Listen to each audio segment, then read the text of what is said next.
اللہ اکبر اللہ اکبر وللہ الحمد نحمده ونصلي على رسوله الكريم اما بعد فاعوذ باللہ من الشیطان الرجیم بسم اللہ الرحمن الرحیم.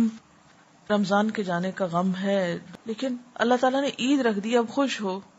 اب بہت سے لوگ خوشی نہیں ہو پاتے، یا پھر خوش ہوتے ہیں تو وہ سب کچھ پچھلا اڑ کے چلا جاتا ہے، کہیں اور ہاتھ سے چھوٹ جاتا ہے. ایسے میں کیا کرنا ہے، کہاں آ کے رکنا ہے، اپنے اندر کس طرح توازن پیدا کرنا ہے کہ خوشی کے موقع پر خوش بھی ہوں اور ساتھ تقویٰ بھی پکڑے رکھیں، وہ بھی نہ چلا جائے، اور پھر خوشی میں اتنی دور تک نہ چلے جائیں کہ باقی سب کچھ بھول جائے. وَلِتُكْمِلُوا الْعِدَّةَ وَلِتُكَبِّرُوا اللَّهَ عَلَى مَا هَدَاكُمْ وَلَعَلَّكُمْ تَشْكُرُونَ. یہ ہے عید کا پیغام، یہ ہے عید کے بارے میں. دیکھیے کہ جب گنتی پوری ہو جائے نا، وَلِتُكْمِلُوا الْعِدَّةَ، گنتی پوری کرو. وَلِتُكَبِّرُوا اللَّهَ، عید کے دن صبح صبح تکبیریں پڑھو. عَلَى مَا هَدَاكُمْ، رمضان میں جو ہدایت ملی، قرآن کی نعمت ملی، یعنی ہر بشر پر کسی نہ کسی طرح کچھ نہ کچھ اس رمضان کی برکت سے اثر ضرور ہوتا ہے. کسی پہ زیادہ، کسی پہ کم، لیکن ہر ایک کو کچھ نہ کچھ حصہ مل جاتا ہے. کوئی تراویح میں سن لیتا ہے، کوئی کہیں سن لیتا ہے، کوئی کسی طرح، کوئی کسی طرح. تو یہ جو علامہ ہداکم ہے، یہ خصوصی طور پر اس قرآن کی نعمت کے ملنے کے ذکر پر ہے نا. اسی آیت کے شروع میں جو ہے ہدی للناس وبینات من الہدی، دوبارہ پھر ہدایت کی بات، والفرقان. یعنی ایک تو تم نے روزوں کی گنتی پوری کر لی، دوسرے تم نے قرآن سے تعلق کے ساتھ ہدایت حاصل کی یا نیکی میں آگے بڑھے. تو اب عید کے دن کیا کرو؟ اللہ کی بڑائی بیان کرو اور شکر ادا کرو. منہ بسور کے ناشکری نہ کرو، کیونکہ بہت سے لوگ عید کے دن بھی آج تو دل ہی نہیں لگ رہا، روزہ ہی نہیں ہے، کیا عید اداسی لے کر آئی ہے، ایسی باتیں کرتے ہیں. ایسی باتیں نہیں کرنی چاہیے. کتنا بڑا امتحان ہے نا، پوری روحانیت میں ڈوبے ہوئے ہوتے ہیں. اب اچھے کپڑے پہنو، اچھا کھانا پکاؤ، گھر سجاؤ، عید پڑھنے جاؤ، ملاقاتیں کرو، مہمانوں کو سرو کرو. وہ کیا ہوا، میں صبح اٹھتی تھی، کیا روٹین تھی، کیا سہانے دن تھے، سب گزر گئے. سوگ منا رہے ہیں بیٹھ کے. بہت سے ریلیجس لوگ، دیندار لوگ، جب دین کا یہ نمونہ پیش کرتے ہیں تو گھر والے بھی اوفینڈ ہونے لگتے ہیں اور رشتہ دار بھی پریشان ہونے لگتے ہیں. پھر وہ کہتے ہیں توبہ ہماری ایسے دین سے جو ہم اس کے قریب آئیں. یہ تو معلوم نہیں کیا عجیب مخلوق بن گئے. اور پھر ہم خود روحانیت میں ڈوبے ہوتے ہیں تو بچوں کا حق بھی مار دیتے ہیں، ان کو بھی کپڑے نہیں بنا کے دیتے، یا ان کو بھی مہندی نہیں لگاتے. یہ نہیں کرنا. عید کو عید سمجھنا ہے. اگر آپ دیکھیں کہ اسلام میں خوشی منانے کا جو تصور ہے وہ کیا ہے، مومن کے لیے کوئی غم ایسا غم نہیں دنیا کا کہ جس میں وہ ڈوب کر باقی اللہ کے فرائض بھول جائے. کوئی خوشی ایسی خوشی نہیں کہ جس میں وہ اپنے رب کو بھول جائے، جس میں اپنی ذمہ داریوں کو بھول جائے. ہماری عید بھی رب کی رضا کے تابع ہے نا. وہ کہتا ہے اب خوش ہو جاؤ، تکبیریں پڑھو، شکر ادا کرو، کھاؤ پیو، روزہ رکھنا آج منع ہے. یعنی عید کا دن وہ دن ہے کہ جس میں روزہ رکھنا بائی آرڈر منع ہے. نہیں رکھ سکتے روزہ، ورنہ میرے خیال ہے ہم میں سے آدھے لوگ تو ضروری رکھ لیتے کہ نہیں چھوڑ سکتے، آج اتنی عادت پڑی ہوئی ہے وہ. لیکن نبی صلی اللہ علیہ وسلم کا اسوہ حسنہ اب آپ دیکھیے.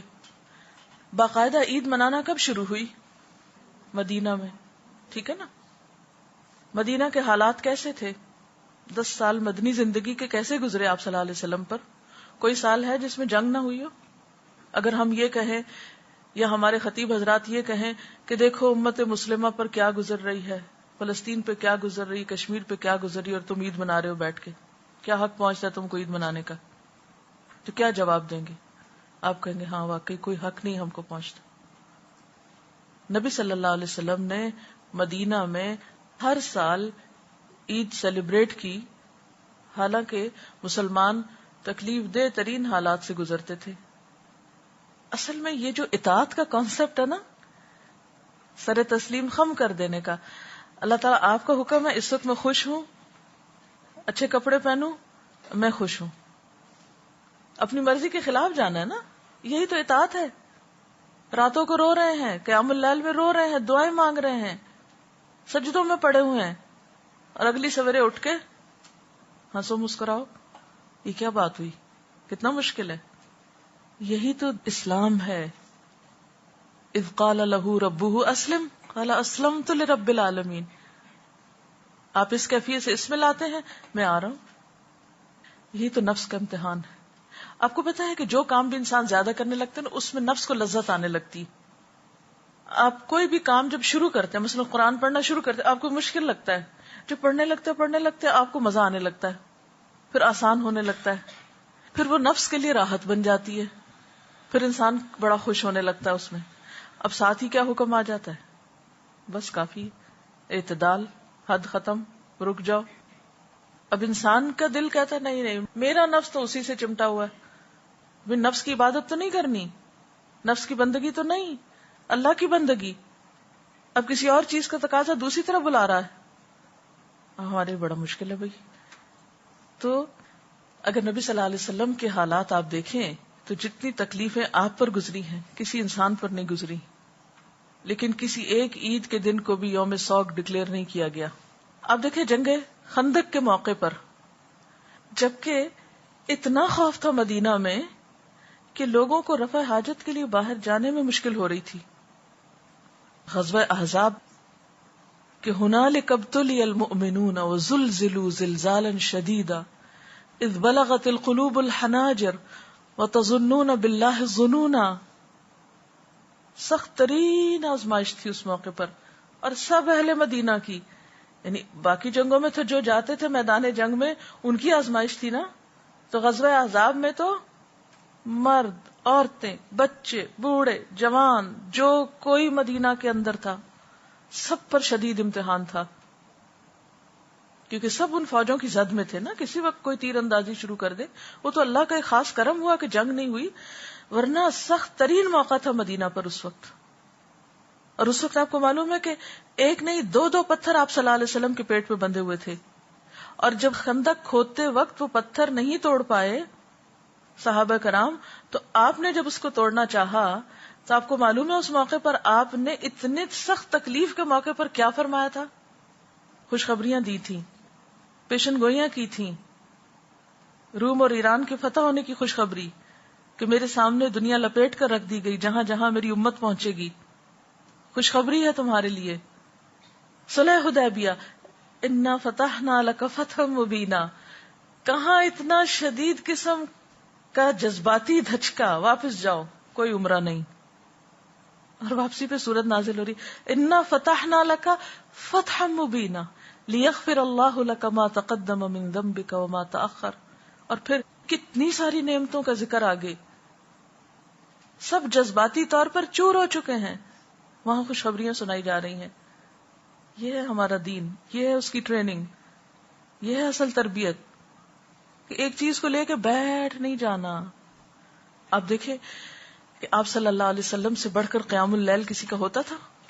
آپ سے طویل نماز کسی کی ہوتی تھی؟ آپ سے زیادہ طویل سجدے کسی کے ہوتے تھے؟ طویل رکوع کسی کے ہوتے تھے؟ نہیں. اور آپ کا اپنی ازواج مطہرات کے ساتھ کیا تعلق تھا؟ کیا کسی ایک کا حق بھی کبھی مارا تھا آپ نے؟ جب قرآن میں آیا کہ جس کو چاہو اپنے پاس رکھو, جس کو چاہو تم الگ کر دو, جس کے ساتھ جیسے چاہو سلوک کرو, تم پہ کوئی مواخذہ نہیں, نہیں عدل کرتے نہ کرو, کوئی پوچھ نہیں. لیکن اس کے باوجود آپ کا معاملہ کیا تھا اپنی ازواج کے ساتھ؟ آپ گھر میں کیسے ہوتے تھے؟ حضرت عائشہ کیا بیان فرماتی ہیں, آپ گھر میں ہوتے تھے اب بالکل ایک عام انسان کی طرح گھر کے اندر ہنسی مذاق کر رہے ہوتے تھے, گھر کے کام کاج میں حصہ لے رہے ہوتے تھے, اور ادھر اذان ہوئی, ادھر آپ اجنبی ہو گئے. کتنا مشکل ہے کہ عین دنیا کے اندر ہوتے ہوئے اللہ تعالیٰ نے بلایا تو چل دیے.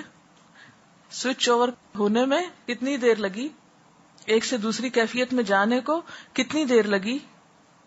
یہ ہوتا ہے مومن. جمعہ کی نماز, جمعہ کی اذان آئے سب چھوڑ دو, فسعوا الی ذکر اللہ وذروا البیع, آ گئے مسجد, فَإِذَا قُضِيَتِ الصَّلَاةُ، خطبہ سنا، بڑا روحانی تسکین ہوئی، سب ہوا. اب کیا ہے؟ فَإِذَا قُضِيَتِ الصَّلَاةُ فَانتَشِرُوا فِي الْأَرْضِ، جاؤ کاروبار کرو، پورے دن کی چھٹی کوئی نہیں، جاؤ کماؤ، اپنے کام کرو. یہ ہے ہمارا دین.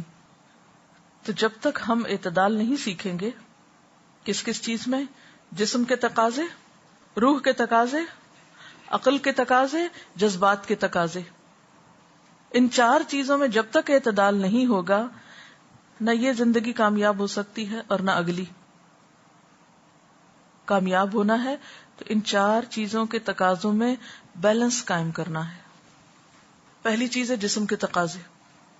اب مزید آپ خود بھی غور کر سکتے ہیں، میں ہلکی ہلکی آپ کو راہ دکھاتی ہوں سوچنے کی، پھر آپ مزید خود سوچتے رہیے. جسم کے تقاضے، نہ تو اپنے آپ کو اتنا بھوکا رکھیں کہ آپ کی کمر ٹوٹ جائے، اٹھ کے بیٹھنا محال ہو، رنگ پیلا ہو جائے اور اتنے لاغر نظر آئیں، نہ سوئیں، نہ کھائیں، نہ پیئیں کہ آپ کسی کام کے لائق نہ رہیں.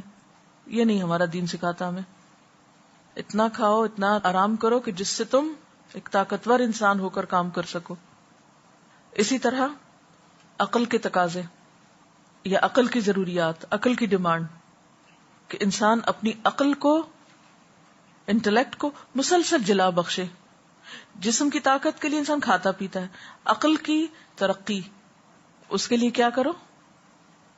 علم کا حصول، ریڈنگ، علمی مجالس میں بیٹھنا، علماء کے پاس بیٹھنا، یہ عقل کو جلا بخشتا ہے. آپ دیکھیں انسان کی جذبات کی تسکین کہاں کہاں سے ہوتی ہے، جس میں خون کے رشتے بھی ہیں، جس میں دوست بھی ہیں، جس میں یعنی بہت سی چیزیں انسان کے جذبات کو سیٹسفائی کرنے کے لیے ہوتی ہیں نا. لیکن ان سب کے اندر پھر ایک اعتدال. اب روح رہ گئی، رات ہو گئی، سو لیے، پھر اٹھ جائیں پچھلے پیر، کھڑے ہوں اللہ کے حضور، پڑھیں کم از کم 2 رکعتیں، لمبی رکعت پڑھیں، لمبا قیام کریں، جتنا زیادہ لمبا ہو سکے، اور اگر ہو سکے تو جتنا لمبا قیام کیا اس سے نصف رکوع کریں، طویل رکوع کریں، اتنا ہی سجدہ کریں، پھر اتنا ہی سجدہ کریں. پھر آپ دیکھیں کیسی روحانیت نصیب ہوتی ہے آپ کو. پھر اٹھیں، کھائیں پیئیں، پھر عقل کے تقاضے پورے کریں، پھر جذبات کے کریں، پھر روح کے کریں. یہ ٹائم ٹیبل ہونا چاہیے آپ کا. اور اگر کسی ایک چیز کو بھی اگنور کریں گے تو آپ کی شخصیت امبیلنس ہو جائے گی، غیر معتدل ہو جائے گی، جس سے آپ ایک کامیاب انسان نہیں کہلا سکتے. اور مومن کے لیے اس میں سے ہر تقاضے کو پورا کرنے کا اجر ہے. آپ کا کھانا پینا بھی عبادت ہے، آپ کا علم حاصل کرنا بھی عبادت ہے، آپ کا خدمت خلق کرنا بھی عبادت ہے، آپ کا اپنے رشتہ داروں کے حقوق نبھانا بھی عبادت ہے، آپ کا پھر اللہ کے حضور گڑ گڑانا بھی عبادت ہے. یہ سب کچھ عبادت ہے. اسی کا نام جد و جہد ہے. اسی توازن کو پکڑتے رہنے کا نام جد و جہد ہے. یہی جہاد ہے اصل. نبی صلی اللہ علیہ وسلم کی شخصیت کیوں جامع، کیوں نمبر 1 ہے؟ اسی وجہ سے ہے. یہ سارے پہلو ہیں نا آپ کے اندر. یہی تو آپ کا اسوہ حسنہ ہے، یہی تو ایک خوبصورت پہلو ہے.